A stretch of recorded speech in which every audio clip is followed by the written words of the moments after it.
বিসমিল্লাহির রহমানির রহিম। আসসালামু আলাইকুম। জনতার রান্নাঘর থেকে সবাইকে জানাচ্ছি শুভেচ্ছা। আশা করি সবাই ভালো আছেন। আজকে যে রেসিপিটি করব খুব সিম্পল একটা রেসিপি। এটা হচ্ছে পটেটো পাপড়। এই জন্য এখানে আমি নিয়েছি ময়দা 1 কাপ,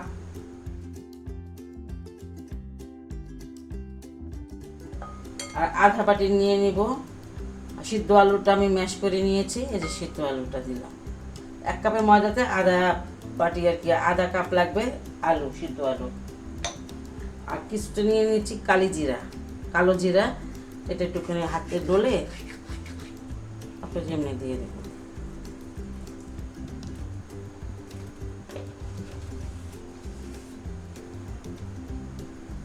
স্বাদ মতন দিয়ে দিলাম লবণ।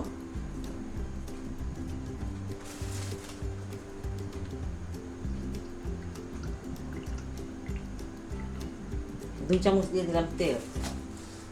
এখন আমি এগুলো খুব ভালো করে মাখিয়ে নেব আলুর সাথে। খুব আস্তে ধীরে মাখাবেন, পানি দিবেন না। পানি দেওয়া যাবে না এই মুহূর্তে, কারণ আলুতে অনেক পানি থাকে।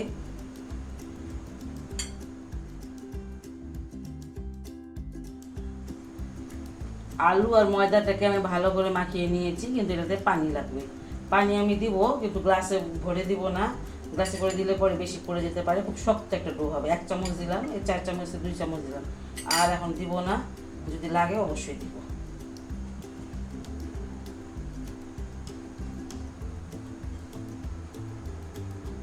খুব শক্ত ডো হইতে হবে, এটা কি নরম ডো হলে হবে না। একটু সময় নিয়ে মাখিয়ে নেবেন।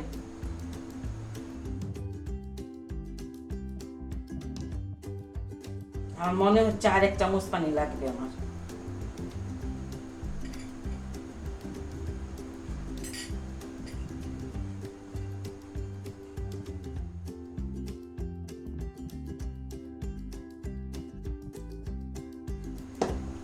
আমার ডোটা রেডি এখন। খুব শক্ত একটা ডো।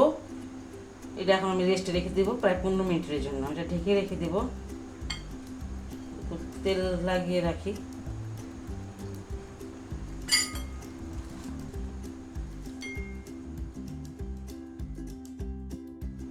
15 মিনিট পর আমি আসলাম, ডোটা এখন রেডি।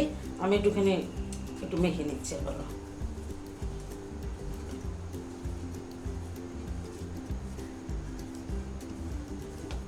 মাখা হয়ে গেছে। এখন আমি ছোট ছোট করে লেচি কেটে নেব, এই একটু একটু করে।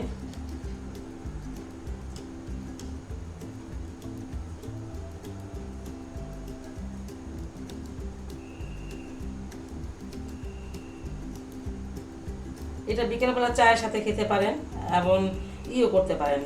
এটা বানিয়ে একটু ঠান্ডা হলে পরে তারপরে একটা টাইট কন্টেনার ভরে রেখে দিতে পারেন। যখন খিদা লাগলে খাইলেন, বাচ্চাদেরও দেওয়া যায়, ভালো লাগে খেতে। বিস্কিট থেকে তো ভালো লাগে, বিস্কিট তো আমার খেতে ভালোই লাগে না।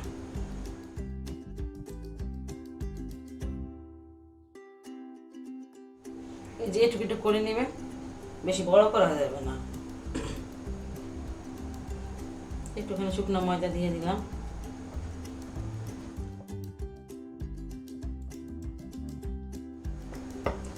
সব দিক থেকে সমান করে বেলবেন, কোথাও মোটা কোথাও পাতলা, বা কিনারে মোটা মাঝখানে পাতলা, এরকম না।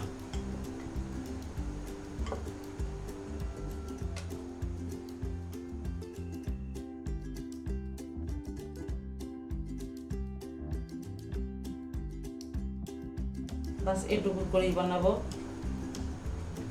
আর এখন যে একটা কাঁটা চামচ দিয়ে একটু পিক করে নেব, মানে এই ছিদ্র ছিদ্রগুলো করে নেব।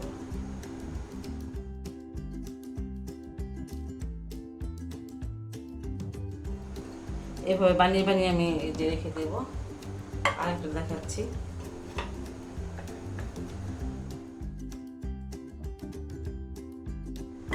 শুকনো ময়দা বেশি দিবেন না, একবার একটুখানি লাগিয়ে নেবেন।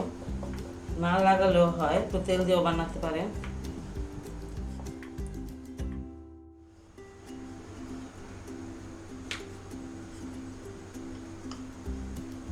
এটাও বানানো হয়ে গেল।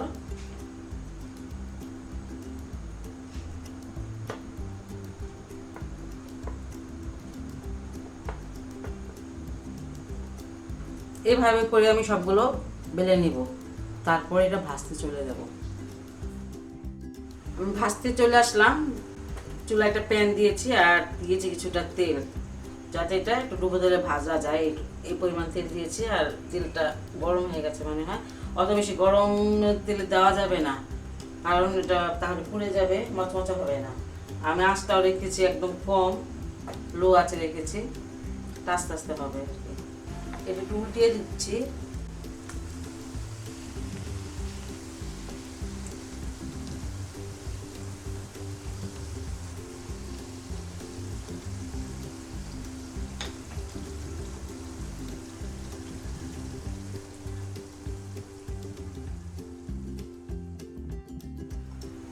এটা আমি উল্টিয়ে পাল্টিয়ে 6 থেকে 7 মিনিট ভেজে নেব, হালকা আঁচে ভাজবো যাতে এটা মচমচা হয়।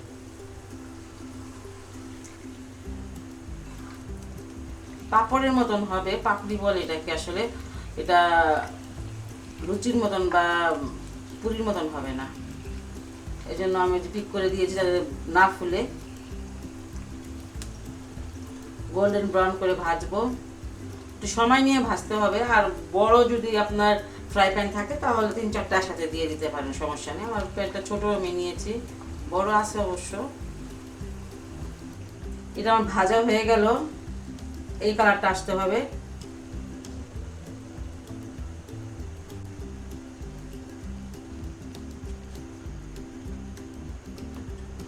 আরেকটা দিয়ে দিলাম।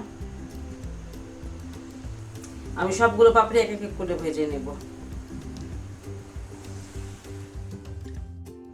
আমার এই আলু পাপড়িগুলো ভাজা হয়ে গেল। এটা খুব সহজ একটি রেসিপি এবং খেতেও ভালো লাগে। আপনারা বাসাটা অবশ্যই ট্রাই করবেন। আর যদি আপনাদের ভালো লাগে আমার এই রেসিপিটি, তাহলে অবশ্যই আমার চ্যানেলকে লাইক, কমেন্ট এবং সাবস্ক্রাইব করবেন। সে পর্যন্ত সবাই ভালো থাকুন, সুস্থ থাকুন এবং নিরাপদে থাকুন। আল্লাহ হাফেজ।